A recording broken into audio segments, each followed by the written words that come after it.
The coolest thing about living in Latin America is that...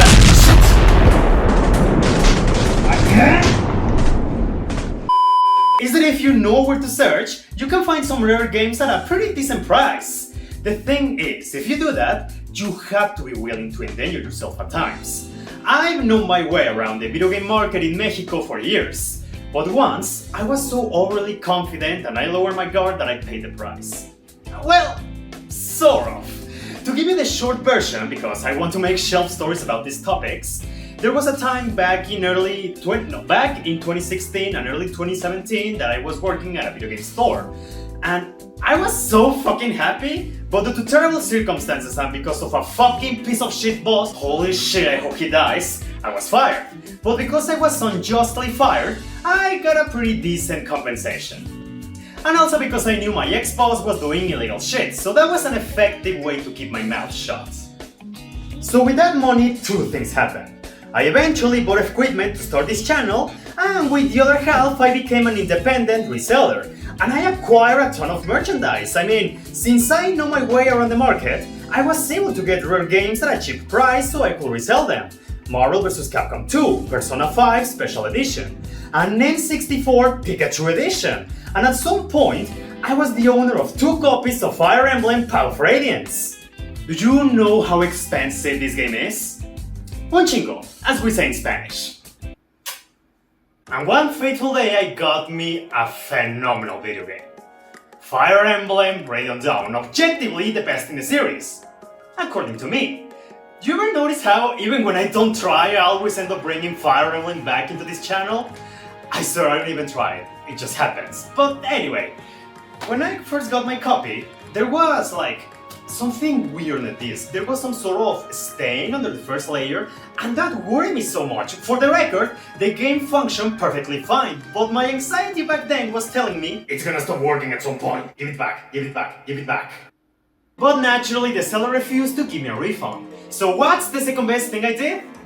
I got me another copy of Radiant Dawn thanks to some luck and living in a third world.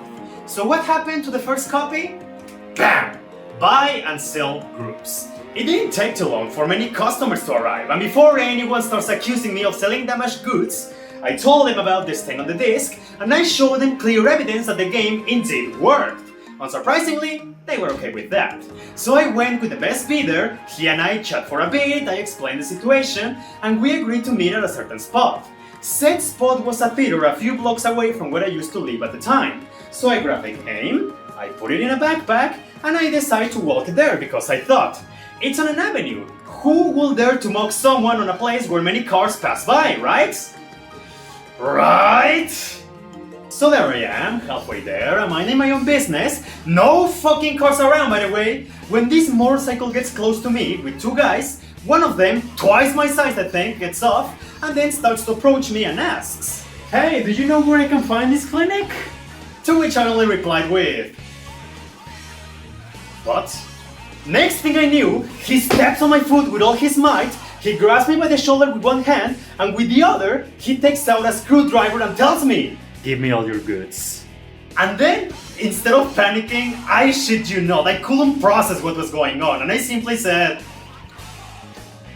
"What?" "Give me all your money." Once that finally hit, I was like, fine. So I take out my wallet and I tell him, "I only have 100 pesos. Yeah, give me that. And I want to remind you, I had my debit card in here with more money, and dude didn't even bother to check that, or take the whole wallet for that matter. And then he said, "Give me your phone." And that really bothered me. I simply told him, "No, that's my phone. Give me your phone or I'll rip you open a new hole." And that's when I was starting to get angry. So I take out my phone, a broken piece of shit that was literally on its last legs. I'm about to give it to him, and the moment he grabs it with his hand, I got so mad, and I lost all common sense, I shit you not. I take the phone away from him, I push him with all my strength, and I start to run while I scream, "Chinga tu puta madre, pendejo!"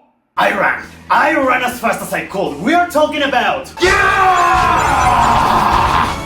I'm very positive I broke many records with that run, because next day I started to work at a company and my legs were shattered because I broke my limits.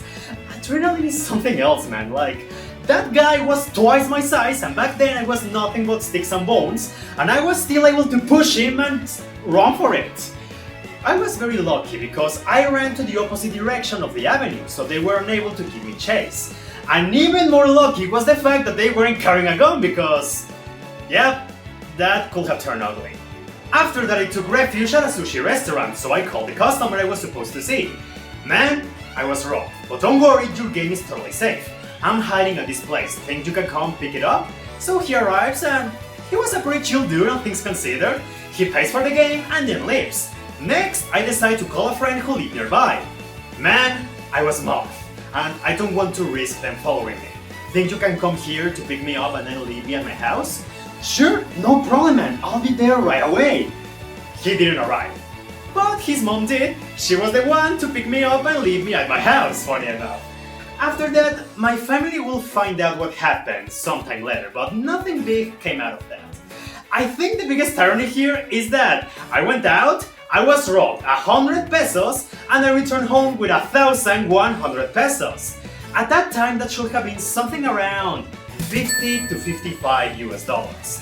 But even more ironic, that day was a Sunday, and my family is pretty religious and they were forcing me to go to church.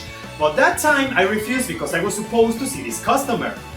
And out of all things that could have happened to me, I had to get fucking mugged. I don't know, that must have been some sort of divine punishment or something.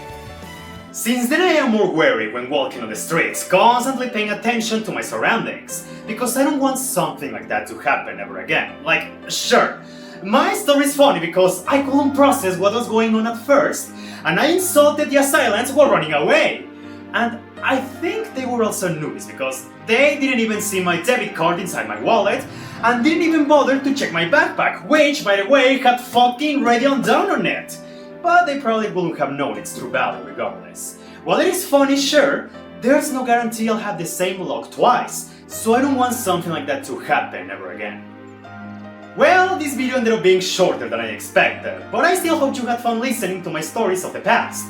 Whether you choose to believe them or not, that's up to you to decide. And remember, always be wary of your surroundings, keep an eye out for suspicious people, and I hope this story doesn't push you away from exploring Latin America someday. Like, sure, there's a lot of insecurity here, but I believe there's a ton of beauty that...